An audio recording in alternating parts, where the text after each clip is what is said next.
beautiful with matching flowers in her hair, and she's holding some beautiful flowers as well. Indeed. I love flowers. I wear them, I hold them, I eat them.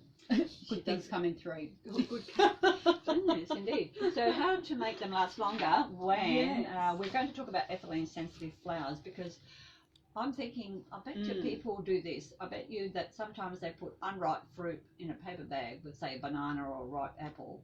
And why are they doing that? Well, because they want the fruit to ripen, because the ripe stuff is releasing ethylene gas. It is the invisible cancer, I call ethylene sensitive gas. Now, it also comes from car exhausts, smoking cigarettes. So if you want to purchase flowers at a fruit shop, and most of the time the flowers are outside on the footpath, think twice, because passing cars exhausts ethylene.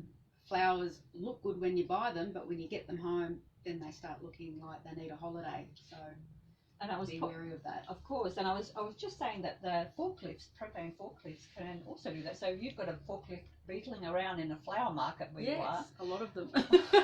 Well, they're not doing a... No, they're not. Oh dear. Okay. No. The other interesting thing is that, well, we may not know that ethylene is a ripening hormone for fruits and veggies. We all know it's an invisible gas. But the other thing, it's also released as a stress hormone. So if a plant is rough handled, or is a disease, or it's got too cold, or it's dehydrated, the ethylene gas is given off as well.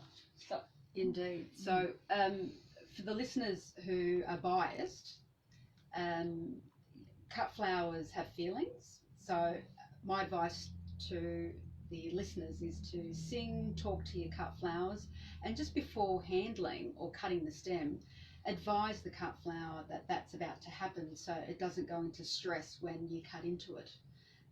You know, for the vegetarians out there that don't eat meat and they think, well, you know what, I can eat lettuce, I can eat flowers, you know, they don't have feelings. They do.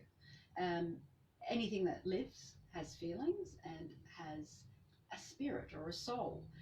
Speaking of ethylene, I've deliberately brought Mr. Tiger Lily with me, and as you can see there, the stamens are out and they fluffed out. Now, other than doing damage when they fall onto your tablecloth, if you leave them fluffed out like that, that's releasing ethylene gas as well. So just before they fluff out and the teeth are showing, a bit like the McLean's ad, pull out the teeth. Prevention is better than cure. I've also brought Mr. Gladioli with me as well, and this is another cut flower that is ethylene sensitive, and they're out at the moment, aren't they? They are indeed. I've got some in my garden. Yeah, little birdie told me that you've got 4 of them. Yep.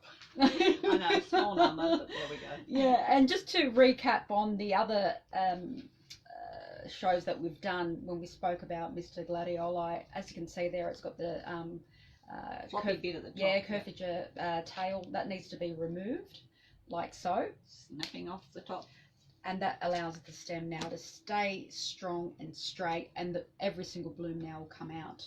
But if you leave the tail on, it'll struggle with the blooms being at their full, crisp colour. By removing the tail, it'll make sure that the colours are very vibrant. But there is a very long list when it comes to ethylene sensitive cut flowers. Not every single cut flower is ethylene sensitive. There are hard jacker cut flowers out there that are really good, like for example chrysanthemum. She's pretty hard jacker. But for the ones that aren't, Miss Carnation, Miss Rose, Miss Gardenia, Dahlia, Miss Lavender, all those that I've just mentioned are very sensitive towards ethylene. And when it comes to ethylene, there is a list. So there is medium sensitive, there's high sensitive, and extra high sensitive. So I advise the listeners that when the book Floral Gossip comes out, to invest in the book and to look up that section, because cut flowers are like women, and if you treat them well, guess what? They're more likely to stick around. Now, I'm also noting that ethylene is something that can penetrate cardboard and plastic.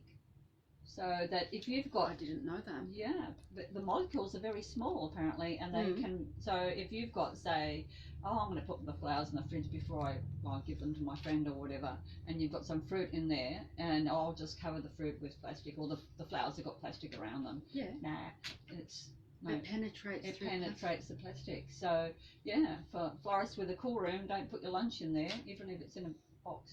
Wow. Plastic. Yeah. When I said that it's an invisible cancer, I was right on the money. You I wasn't were. aware But- how deadly it is. Oh my goodness.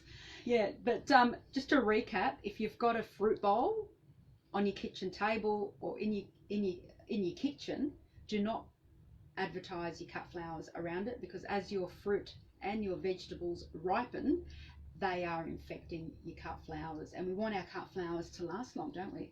We do indeed. And don't stress out your flowers by trying to shove them through that plastic sleeve. Yeah. Cut it off. You don't want to stress your flowers, because they'll release ethylene gas as well when they get stressed out. That's a great tip. There we go.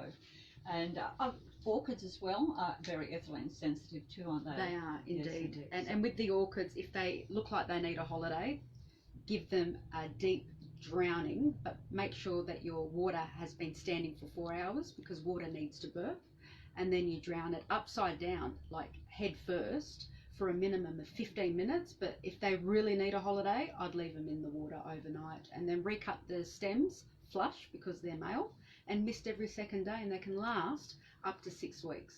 That's an amazing tip. Once again, Mercedes, thank you for coming in and talking and sharing your knowledge with Real World Gardener. Always a pleasure.